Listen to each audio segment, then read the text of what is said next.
तो आज सुबह ऐसी बात होने मिली कि मैंने खबर पड़ी कि ये बे के मोबाइल या टीवी पे जा चीज़ आप देखा या न्यूज़ देखा हुआ हमेशा सच नहीं हुई। तो गुड मॉर्निंग दोस्तों, जय श्री कृष्ण। आज मैं 365 ब्लॉग चैलेंज रो आज 68 दिन सुबह उठीने हूँ चाय पीवा निकली गयो। वटे मारा सब दोस्त मिल्या आराम हूँ बैठीने में चाय पीधी। चाय पीवा बाद हूँ विष्णु रे ऑफिस पर हो गयो। तो विष्णु वणु पहला मैंने रास्ता में मिली गयो। तो विष्णु मैंने वड़ापाव खिलाई दीधो। वड़ापाव खिलाईने मैं पहुंचा विष्णु रे ऑफिस। वटे मारा गाँव रा नारायण जी की दुबई में काम करे भी आया लगा था।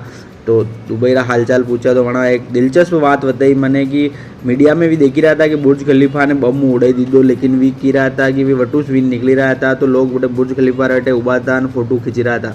तो सब कुछ नहीं नॉर्मली चाली रो है। तब समझ में आयो कि यार खबर पे आँख बंद कर विश्वास नहीं करना चाहे।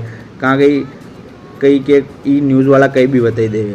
પછી વટુમાં પરાઈ ગયા હતા દેવનારાયણ રાટે જઈને ભીંડી सब्जी और रोटी बनाई मस्त शानदार खाणो खाधो। खाणो खाઈને પછી હું निकली गयो अपने काम पे। और आज एक नई कहानी मिली मैंने कि दुबई री जानकारी मिली और आज वो दिन अटी खत्म हो गयो और मला 69वें दिन ला रहे और एक नई कहानी ला रहे।